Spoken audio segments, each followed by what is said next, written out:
Hello friends, ईश्वर educational tree YouTube channel पर आपका स्वागत है। अगर अभी तक आपने इस चैनल को सब्सक्राइब नहीं किया है तो प्लीज़ सब्सक्राइब करें। आज हम पढ़ेंगे यूज़ ऑफ वर्ब के रूल्स के बारे में। रूल नंबर 1, पहला रूल है यदि किसी वाक्य में every, always, daily, rarely, seldom, normally, usually, often शब्द का प्रयोग हो इंग्लिश वाक्य में तो उसमें टेंस है वो प्रेजेंट का सिंपल टेंस आएगा। हिंदी अर्थ भी दे रखे हैं साथ में, तो अगर ये इंग्लिश वर्ड जो दे रखे हैं ये किसी भी अंग्रेजी वाक्य में आ जाए तो उस वाक्य का टेंस है वो प्रेजेंट सिंपल होगा। जैसे नीचे उदाहरण दिए हुए उदाहरण से समझते हैं। पहला उदाहरण है राम ऑलवेज प्लेज क्रिकेट। यहाँ पे देखो शब्द का प्रयोग हुआ ऑलवेज, और जहाँ पे ऑलवेज शब्द का प्रयोग होता है वहाँ पे टेंस से प्रेजेंट सिंपल आता है, तो प्रेजेंट सिंपल के नियम लगाते हैं। अब प्रेजेंट सिंपल में ये वाक्य अफर्मेटिव है। अफर्मेटिव वाक्यों में प्रेजेंट सिंपल का अपवाद है कि हेल्पिंग वर्ब डू डिज का प्रयोग नहीं होता, तो इसमें देखो हमने डू डिज हेल्पिंग वर्ब नहीं लगाई। और यदि कर्ता एक वचन हो तो मैन वर्ब के साथ एस या ई एस, तो यहाँ कर्ता राम एक वचन है इसलिए मैन वर्ब प्ले के साथ में देखो फर्स्ट फॉर्म के साथ में एस लगाया, प्लेज लिखा है। तो इस प्रकार से हमने प्रेजेंट सिंपल के नियम लगाए इसमें। अगर आपको टेंस के नियम नहीं आते हैं तो हमने पिछले video tense part 1, part 2, part 3 और पार्ट 4 में टेंस के सारे नियम बताएं, पहले वो ज़रूर देखें ताकि ये यूज ओवर बच्चे से समझ में आए। अब हम दूसरा वाक्य देखते हैं। दूसरे वाक्य दे ऑफन टेल लाई। इसमें प्रयोग हुआ है ऑफन शब्द का, और जहाँ पे ऑफन शब्द का प्रयोग होता है वहाँ प्रेजेंट सिंपल टेंस होता है। तो प्रेजेंट सिंपल के रूल के हिसाब से देखते हैं। यहाँ दे बहुवचन है तो इसलिए टेल के साथ एस या ई एस नहीं लगा मैन वर्ब के साथ में, और डू डिस का प्रयोग इसमें हेल्पिंग वर्ब का होगा नहीं क्योंकि वाक्य अफर्मेटिव है। तो यहाँ पे हमने मैन वर्ब की फर्स्ट फॉर्म टेल लिखी और एस ई एस नहीं लगाया क्योंकि दे बहुवचन है। फिर तीसरा उदाहरण देखते हैं। तीसरा उदाहरण है he does not run every day. ये वाक्य नेगेटिव है तो इसलिए इसमें हेल्पिंग वर्ब डू डज का प्रयोग होगा। ही के हिसाब से हेल्पिंग वर्ब डज आई है क्योंकि ही एक वचन है, एक वचन के लिए डज लगता है। साथ में नॉट और फिर रन, दौड़ने की वर्ब की फर्स्ट फॉर्म हो गई रन, और फिर एवरी डे, और यहाँ पे एवरी आया, इससे पता चलता है कि इस वाक्य में प्रेजेंट सिंपल टेंस होगा। ये इसकी पहचान है। रूल नंबर 2, यदि किसी वाक्य में यूनिवर्सल ट्रूथ यानी सार्वभौमिक सत्य हो तो उसमें टेंस प्रेजेंट सिंपल आता है। सार्वभौमिक सत्य मतलब कोई ऐसा सत्य जिसे हम बदल नहीं सकते, जैसे कोई प्राकृतिक प्रक्रिया है या फिर कोई साइंस का फैक्ट है या साइंस के कोई रूल है तो वो हमेशा फिक्स होते हैं, उनको बदल नहीं सकते, तो वो सार्वभौमिक सत्य होते हैं। जैसे उदाहरण है पहला, sun rises in the east. सूर्य पूर्व में उदय होता है तो इसको हम बदल नहीं सकते, सार्वभौमिक सत्य है, पूर्व में ही उदय होगा। तो यहाँ पे देखो राइज यानी उदय होना, इसके साथ में एस लगा है राइजेस, क्योंकि अफर्मेटिव वाक्य है तो डू डिस का प्रयोग होगा नहीं इसमें, और सन एक वचन है इसलिए राइज के साथ एस लगा है राइजेस, और प्रेजेंट सिंपल में बना है। फिर दूसरा वाक्य है water boils at 100 degree Celsius. ये साइंस का फैक्ट है कि पानी है वो 100 डिग्री पे बॉईल होता है, नहीं उबलता है। तो यहाँ पे देखो वाटर एक वचन है इसलिए बॉयल मैन वर्ब के साथ में एस का प्रयोग हुआ है, और डू डिस का होगा नहीं क्योंकि अफर्मेटिव वाक्य अपवाद होता है प्रेजेंट सिंपल में। तो इस प्रकार से हमने प्रेजेंट सिंपल में ये दोनों वाक्य बनाए। रूल नंबर 3, रूल 3 है रेडियो टेलीविज़न की जो कमेंट्री होती है वो हमेशा प्रेजेंट सिंपल में होती है। जैसे आप क्रिकेट की कमेंट्री सुनते होंगे वो प्रेजेंट सिंपल में होती है। एक उदाहरण देखते हैं, Collie runs after the ball and catches it. Collie गेंद के पीछे भागता है और उसे पकड़ता है। ये वाक्य प्रेजेंट सिंपल का है और अफर्मेटिव वाक्य है। तो अफर्मेटिव वाक्य में डू डिस का प्रयोग हेल्पिंग वर्ब का लगता नहीं है, अपवाद है। और यदि कर्ता एक वचन हो तो मैन वर्ब के साथ एस या ई एस। तो यहाँ कॉली एक वचन है इसलिए रन मैन वर्ब के साथ में एस लगाए, और पीछे कैच मैन वर्ब के साथ में भी ई एस लगाए। अगर ये यहाँ पे सब्जेक्ट कॉली की जगह बहुवचन होता तो इनके साथ एस ई एस भी नहीं लगता और डू डिस भी नहीं। रूल नंबर 4 है कंडीशनल वाक्य। कंडीशनल सेंटेंस है वो मुख्यतः 3 टाइप के होते हैं, लेकिन हम यहाँ पे एक टाइप ही पढ़ रहे हैं अभी, बाकी 2 हम बाद में पढ़ेंगे। कंडीशनल वाक्य की शुरुआत हमेशा इफ से होती है और इसमें 2 वाक्य साथ में होते हैं।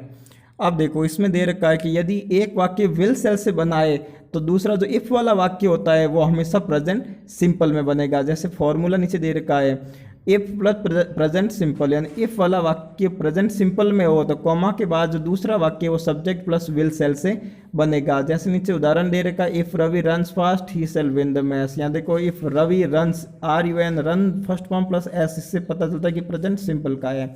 तो यहाँ पे अगर रन की जगह खाली जगह दे दे और आगे वाक्य ही सेल विन द मैच लिखा हुआ हो तो हमें पता चलेगा कि इफ का वाक्य और दूसरा वाक्य सेल में बना हुआ है तो इफ़ के साथ वाला वाक्य है वो नियम के हिसाब से प्रेजेंट सिंपल में बनेगा।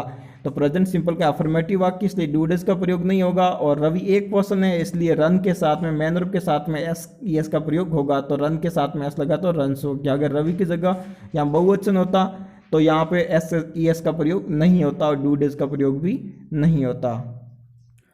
नेक्स्ट रूल है हियर व देयर से शुरू एक्सक्लेमेटरी यानी विस्मयादि बोधक वाक्य हमेशा प्रेजेंट सिंपल में होते हैं। यदि कोई वाक्य विस्मयादि बोधक है, किसी में आश्चर्य है, एक्सक्लेमेटरी वाक्य और उसकी शुरुआत है वो हियर और देयर से हो रही है, तो ऐसे वाक्य हमेशा प्रेजेंट सिंपल में बनते हैं। जैसे उदाहरण है हियर कम्स द बस, यहाँ बस आती है। तो एक विस्मय आश्चर्य की बात है। यहाँ पे देखो कम्स का प्रयोग हुआ है, कम वर्ब की फर्स्ट फॉर्म में और साथ में एस दिया हुआ है, तो वर्ब की फर्स्ट फॉर्म प्लस एस जो कि प्रेजेंट सिंपल में लगता है। नेक्स्ट है रूल नंबर 6।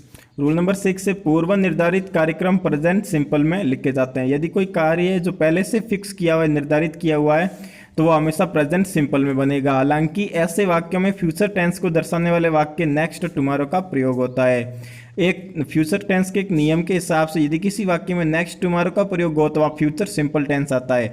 लेकिन ये इसका अपवाद है कि यदि किसी वाक्य में नेक्स्ट टुमारो का प्रयोग हो लेकिन वो कार्यक्रम पहले से फिक्स किया हुआ हो तो वहाँ फ्यूचर सिंपल नहीं प्रेजेंट सिंपल टेंस भरेंगे। जैसे उदाहरण है पहला, prime minister comes Jodhpur tomorrow, prime minister है वो कल जोधपुर आएंगे। यहाँ पे प्राइम मिनिस्टर का काम है जोधपुर आने का, जो कि पहले से फिक्स है क्योंकि मंत्री और प्राइम मिनिस्टर जो होते हैं इनके कार्य पहले से निश्चित किए हुए होते हैं, इसलिए इसको हम प्रेजेंट सिंपल में बनाएंगे। तो प्राइम मिनिस्टर एक पर्सन है इसलिए कम मैन वर्ब की फर्स्ट फॉर्म के साथ में एस का प्रयोग हुआ है, यानी प्रेजेंट सिंपल में वाक्य बना है। दूसरा है mister Sharma retires next month, mister Sharma अगले महीने रिटायर होंगे।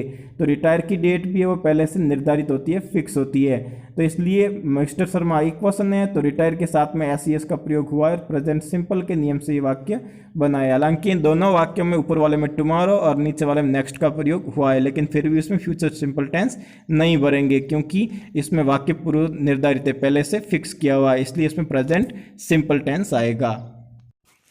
नेक्स्ट है रूल नंबर 7।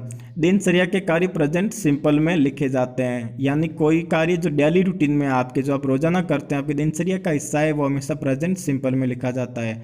जैसे उदाहरण है I get up early in the morning, मैं सुबह जल्दी उठता हूँ। तो यह काम आप रोजाना करते हैं, आपकी दिनचर्या का हिस्सा है। जैसे इसके अलावा आप उदाहरण ले सकते जैसे स्नान करना, ब्रश करना, ये सब डेली रूटीन के हिस्से हैं, तो ये हमेशा प्रेजेंट सिंपल में लिखे जाते हैं।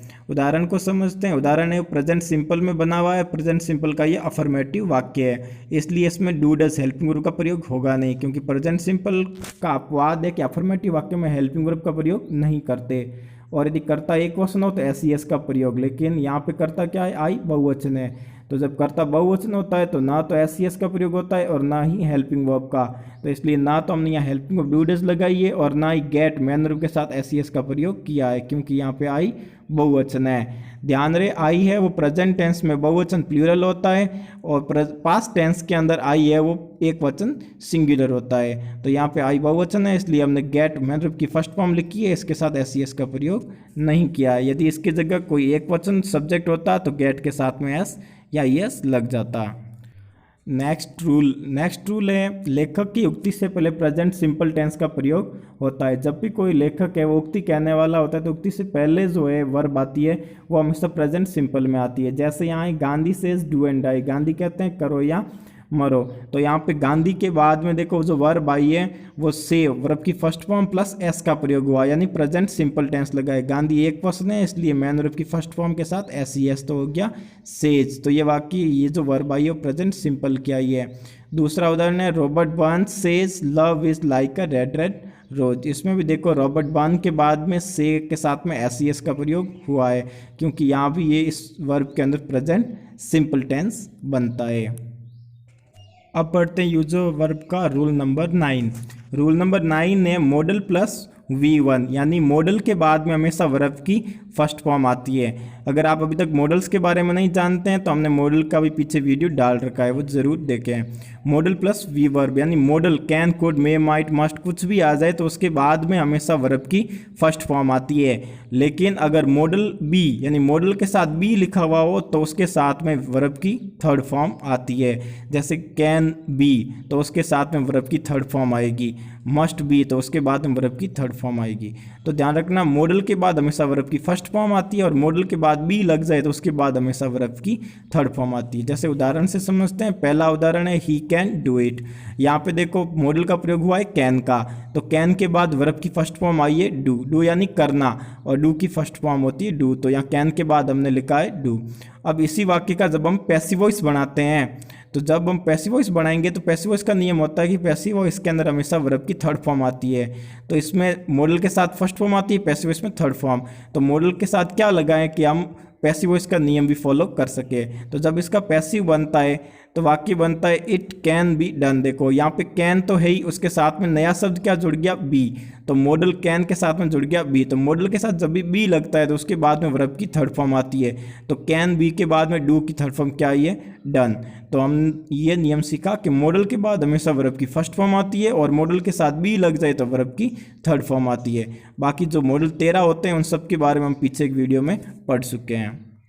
आगे रूल नंबर 10। रूल नंबर 10 है कि टू इन्फिनिटिव जो टू होता है उसके बाद में हमेशा वर्ब की फर्स्ट फॉर्म आती है। लेकिन टू के बाद में अगर हम बी लगा दें, जैसे मॉडल के साथ में हमने बी लगाया, तो टू के साथ भी बी लग जाए तो उसके बाद वर्ब की थर्ड फॉर्म का प्रयोग होता है। जैसे उदाहरण से समझते हैं, उदाहरण है I am to play cricket. यहाँ पे टू के बाद प्ले की फर्स्ट फॉर्म आई है, लेकिन इसका जब हम बनाएंगे पैसिव वॉइस बनाएंगे तो पैसिव वॉइस में देखो दूसरा उदाहरण इसका पैसिव है, जैसे cricket is to be played. यहाँ पे देखो टू के बाद हमने क्या लगाया, बी, और बी के बाद में क्या आ गई, प्ले की थर्ड फॉर्म प्लेड। तो टू के बाद हमेशा वर्ब की फर्स्ट फॉर्म आती है और टू बी के बाद हमेशा वर्ब की थर्ड फॉर्म आती है। ये रूल जो है वो बिल्कुल मॉडल से मिलता जुलता है।